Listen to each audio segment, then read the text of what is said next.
అది మన దేశాన్ని నాశనం చేయాలని చూస్తూ ఉంటుంది, మన ప్రైమ్ మినిస్టర్ని చంపేయాలని చూస్తూ ఉంటుంది. వాళ్ళిద్దరిని ఎదుర్కోవడానికి ఇద్దరు యోధులు వస్తారు, పెద్ద యోధులు. ఎవరా అని చూస్తే ఈ చిన్నప్పుడు విడిపోయిన పిల్లలే. అయితే పెద్ద ట్విస్ట్ ఏంటంటే డాన్ దగ్గర పెరిగిన కుర్రాడేమో మిలిటరీ వాడవుతాడు. నేను స్టోరీ కాదు, ఇది స్టోరీ కాదు, లేదు లేదు లేదు లేదు అస్సలు స్టోరీ కాదు. ఇందులో మీకు ఇది ఫస్ట్ హాఫ్ అన్ అవర్ పావు గంటలో తెలిసిపోయే స్టోరీ అని నేను చెప్తున్నాను, ఫస్ట్ 10 నిమిషాల్లోనే. తర్వాత ఈ ఆర్మీ మేజర్ దగ్గర పిల్లాడు డాన్గా అవుతాడు. బట్ నిజంగా వీళ్ళలో ఎవడు దేశద్రోహి, ఎవడు డాను, ఎవడు మంచివాడు, ఎవడు నిజానికి దేశానికి సేవ చేశాడు అన్నదే. హైలైట్స్ అంటే వీళ్ళిద్దరి మధ్యలో డాన్స్, ఇద్దరు కలిసి డాన్స్ చాలా ఛాలెంజింగ్గా చేశారు. ఎందుకంటే junior NTR fantastic dancer, Hrithik Roshan fantastic dancer.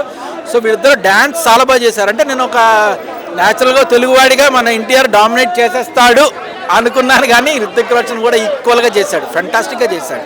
But NTR grace చూపించాడు, ఆయన స్టైల్ చూపించాడు. ఇద్దరు క్యారెక్టరైజేషన్స్ ఈక్వల్ గా అనిపించాయా, మన డిఫరెన్సెస్ కనిపించాయా? యాక్చువల్గా మామూలుగా ఇద్దరు హీరోలను పెడితే ఇద్దరికి చెరో ఫైట్, చెరో పాట అలా పెట్టాలి కదా. కానీ అయాన్ ముఖర్జీ అలాంటి వాడు కాదు, చాలా ఎక్స్ట్రాడినరీ డైరెక్టర్.